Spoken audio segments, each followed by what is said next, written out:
వరంగల్ గోపాలస్వామి గుడి సమీపంలో త్రిశక్తి పీఠం వద్ద ఉద్రిక్తత నెలకొంది. గుడి ప్రహారీ గోడ కూల్చివేత వివాదంగా మారింది.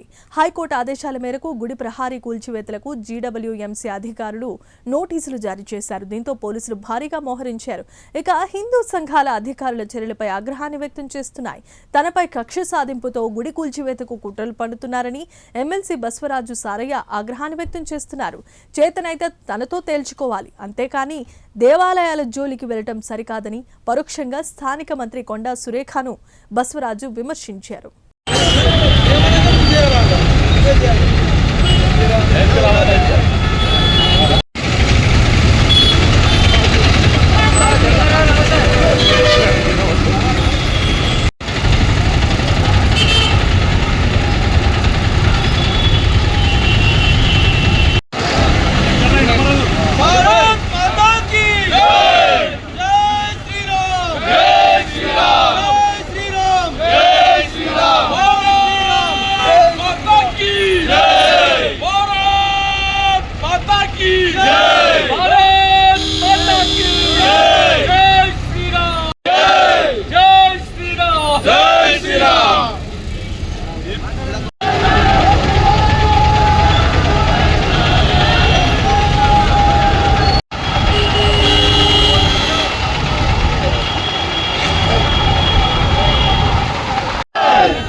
ఒప్పుకున్నాడు, నేను ఏం చేయాలి ఒప్పుకున్నాడు మళ్ళీ